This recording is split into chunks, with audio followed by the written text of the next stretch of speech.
So as we all know now, it's been partially confirmed that the PlayStation 4 version of Tomb Raider will run at 60 frames per second, while the Xbox One version will run allegedly at 30 frames. We still need a little bit more confirmation to solidify this. So now the question arises, will the PlayStation 4 continue to outperform the Xbox One? And of course we're talking in terms of actual game performance, not sales or popularity or anything like that.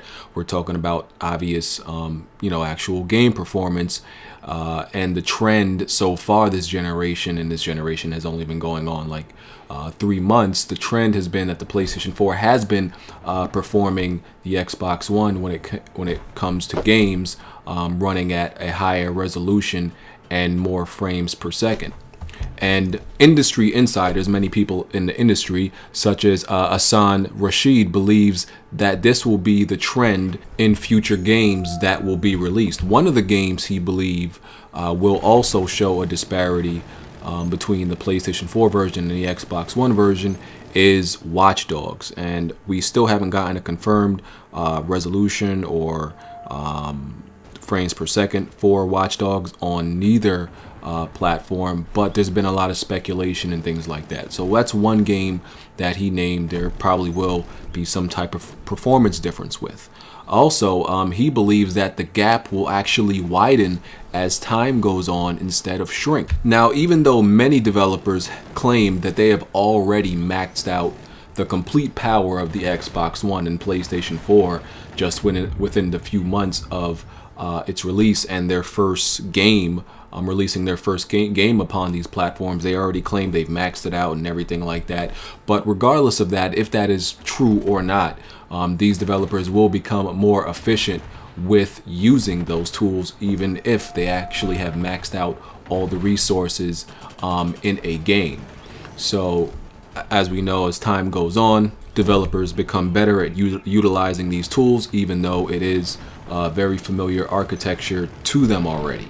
Now, people point to different things that they believe can contribute to the Xbox One's game performance inferiority, such as developers not utilizing the Xbox One's SRAM. We do know that a little bit before the Xbox One was released, Microsoft said that there is 10% power that is reserved and allocated for the Kinect and is not available for use right now for developers and will become available further down the line. And of course, there is the almighty power of the clouds that a lot of people like to exclaim, but we're not seeing that power coming from the magical clouds in the sky. There was a lot of boasting about the power of the cloud before the Xbox One was released, that the power of the cloud would be able to handle a lot of these computations and tasks that might be demanded, but that doesn't really seem to be helping them out much. I mean, they still got their exclusives running at sub 1080p and these low frame rates and such, so that doesn't seem to be helping.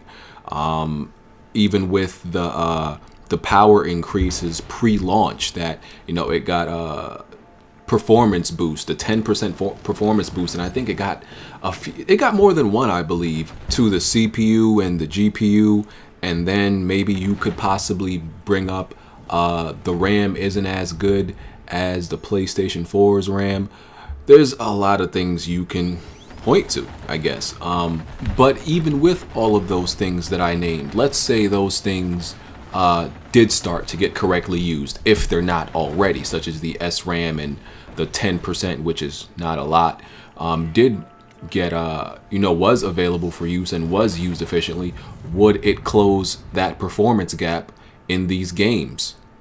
Would it make a difference? And the PlayStation 4 has undergone little to no tweaks or major changes before or after its release, at least that we know of. It's pretty much been in the same state since E3, and after that it's just been chilling, waiting to come out.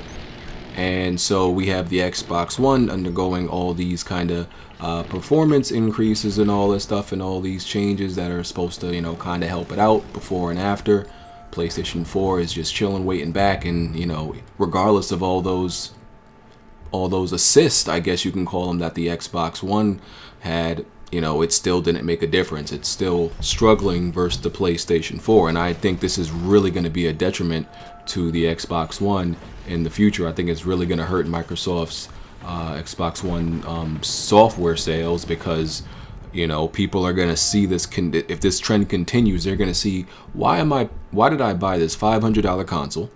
And if they do play multiplats on it, and I'm buying multiplats for $60 when there's another console that runs this same game for the same price at a higher resolution and at higher frames.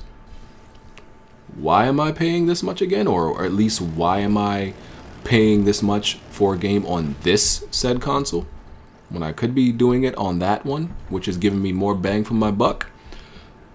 That's gonna catch on eventually. At least, you know, for the hardcore gamers. We know casual gamers don't care, or diehard Xbox fans, and, you know, they're gonna stick by it. They're not gonna care. That, you know, they might keep making the claim that frame rate and resolution isn't important to them and that doesn't matter.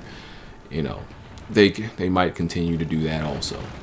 But let me know what y'all think about this. Do you think the PlayStation 4 will continue to outperform the Xbox One throughout this generation? Alright, let me know what y'all thoughts are. I'm out of here. Peace.